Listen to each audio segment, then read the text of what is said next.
Motor Matic saat ini mau apapun bentuknya, mau yang kayak gini, atau yang kayak gini, kayaknya ya laku-laku aja. Karena mau bagaimanapun, motor Matic sudah menjadi bagian dari kehidupan manusia modern saat ini, khususnya di Indonesia. Dengan motor Matic, kita bisa membawa barang bawaan yang besar, bisa mengendarai motor dengan sedikit effort, dan yang pasti anak SD aja bisa diajarin naik motor dengan motor Matic. Pelan ya. Kan bisa langsung. Dengan adanya anak SD yang sudah bisa membawa motor Matic, ya walaupun ini bukan contoh yang bagus dan bisa dibanggakan, namun ini seperti bisa membuktikan kalau motor Matic ini sangat mudah dikendarain di segala usia ataupun gender. Tapi di balik kepopuleran motor Matic ini ada satu kelemahan yang selalu menempel di motor Matic apapun mereknya, yaitu gredeg. Dan salah satu motor yang terkenal gredeg adalah Honda Vario. Honda Vario dikenal menjadi raja gredeg saat ini, karena motor ini dikit-dikit gredeg, dikit-dikit ya gredeg, padahal baru diservis.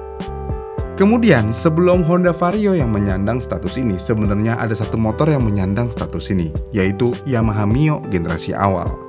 Nah, kalau ngomongin Mio generasi awal nih, nggak usah pakai dibahas lagi dah, gredegnya sangat autentik. Pertanyaannya, kenapa motor Matic bisa gredeg? Sebenarnya ada beberapa hal yang bisa membuat motor Matic gredeg. Yang pertama tentu aja kotoran. Kotoran di dalam CVT bisa mempengaruhi kinerja kampas dan mangkok ganda di motor Matic. Kenapa bisa? Ya karena jika ada kotoran, ini tentu aja membuat kampas ganda jadi kurang menggigit di mangkok, atau rumah kampas ganda jadi nggak ngeplek. Dan jika hal ini terjadi, tentu aja motor akan gredeg. Solusinya gimana? Ya tentu aja tinggal bersihin aja mangkok CVT-nya. Kemudian selain itu, damper kampas ganda yang aus. Cara kerja damper kampas ganda ya sebenarnya untuk menahan kampas ganda. Jadi kalau sudah getas, hal ini bisa menyebabkan kampas ganda jadi goyang. Dan jika kampas gandanya sudah goyang, tapak kampasnya juga nggak bisa menyentuh dengan rumah atau mangkok koplingnya. Dan hal ini bisa menyebabkan gredeg. Kemudian faktor umum yang terakhir yaitu seal puli belakang yang bocor. Nah, kalau seal puli ini udah bocor, hal ini tentu aja dapat membuat grease masuk ke mangkok kampas ganda, yang tentu aja akan menyebabkan kampas ganda slip dan yang pasti akan menjadi gredeg. Itulah kira-kira yang menyebabkan motor Matic bisa gredeg. Tapi, itu kan CVT yang masih mengandalkan gaya sentrifugal. Bagaimana dengan motor fenomenal yang baru dikeluarkan oleh Yamaha yang memiliki CVT elektronik? Apakah akan tetap mengalami masalah gredeg atau aman dari gredeg? Oke, untuk membahas ini kita harus merangkum dulu apa yang ada di NMAX generasi sebelumnya dan si turbo ala-ala ini. Jadi, dari apa yang dikatakan oleh Yamaha, CVT di NMAX Turbo ini mengalami beberapa perubahan. Tapi ya walaupun mengalami beberapa perubahan, tidak 100% berubah, yang mana masih ada kemiripan dengan generasi lamanya. Contohnya ya masih menggunakan kampas ganda konvensional. Walaupun masih menggunakan yang konvensional, tapi oleh Yamaha sudah diperkuat 2 kali lipat daya pernya untuk memaksimalkan kinerja dan bisa mengikuti kinerja puli primerinya. Dan jika masih menggunakan kampas ganda konvensional, yang berarti motor ini juga masih menggunakan puli yang berbentuk seperti konvensional. Namun ya, puli depan di NMAX Turbo sudah berbeda dengan NMAX lama, karena di sini semua letak elektroniknya. Dan oleh Yamaha, pulinya juga ditambah ketebalannya sekitar 10 mm. Dan karena CVT-nya sudah elektronik, berarti ya CVT sudah tidak menggunakan gaya sentrifugal, yang mana gaya sentrifugal itu salah satu penyebab motor juga jadi gredeg. Pertanyaannya, apakah dengan elektronik CVT ini gredeg akan hilang? Jawabannya tentu aja, masih ada kemungkinan NMAX Turbo gredeg. Kenapa bisa begitu? Ya walaupun sudah tidak menggunakan roller, namun cara kerja pulinya tetap sama, yaitu menggunakan metode sliding. Dan uniknya di dalam pulinya sekarang ada gear khusus yang berisi grease. Dan jika grease-nya ini salah penanganan ketika diservis atau setidaknya kemakan usia nih, maka grease-nya akan bocor. Dan jika grease-nya bocor, ini tentu aja akan menyebabkan slip. Dan jika slip, tentu aja akan membuat motor menjadi gredeg. Tapi apakah ada kemungkinan hal itu terjadi? Jika kita lihat riwayat penyakit NMAX seperti CVT NMAX yang rawan bergetar yang disebabkan oleh oli gardan atau mesin yang bocor dan masuk ke CVT akibat seal CVT yang aus alias rusak, kemungkinan tetap ada resiko tersebut. Karena Yamaha tidak memberikan klarifikasi mengenai seal CVT-nya yang mudah aus itu masih digunakan atau tidak di NMAX Turbo ini. Tapi walaupun masih menggunakan seal yang sama nih, seharusnya ini bukanlah masalah yang besar-besar banget yang bisa membuat motor ini menjadi jelek. Karena untuk menghindari hal ini sebenarnya ya cukup mudah. Dan syaratnya cuma satu, yaitu kalian harus rajin-rajin servis CVT.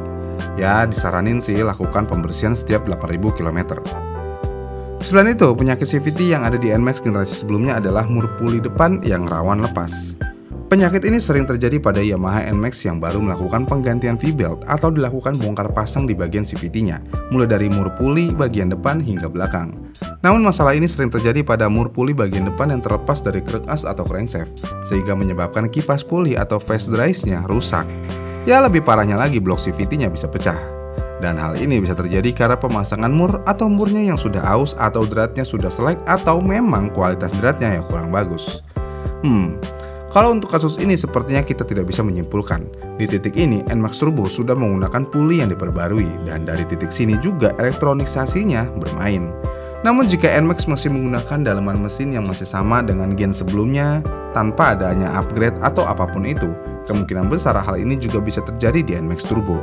Jadi bukan gerdek aja, hal ini juga bisa terjadi di YS CVT. Dengan demikian kesimpulannya adalah kemungkinan gerdek akan tetap ada di NMAX Turbo. Mengingat penyakit yang ada di NMAX gen sebelumnya dan di NMAX Turbo ini tidak terlalu berbeda dengan NMAX gen sebelumnya. Ya karena mau bagaimanapun juga nih sistem CVT-nya juga hampir sama dengan yang konvensional. Tapi ya ini adalah inovasi yang sangat bagus sih di dunia motormatic. Kenapa? Ya karena semua kinerja CVT ini udah dipantau oleh TCU atau Transmission Control Unit, tidak langsung ke ECU, yang berarti ada kemungkinan CVT ini bisa dituning.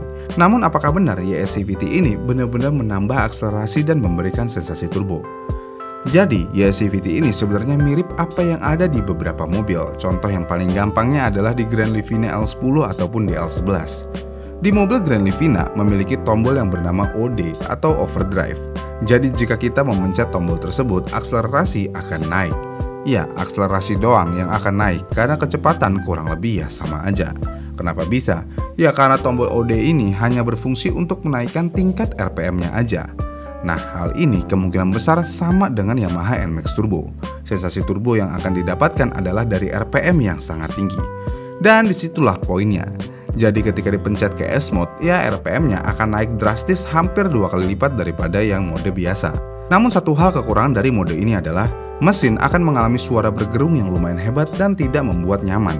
Ya itulah kira-kira.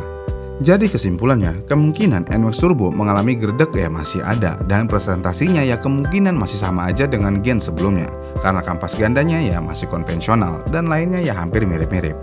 Tapi mau segredek-gredeknya NMAX tidak akan bisa ngalahin gredeknya Vario.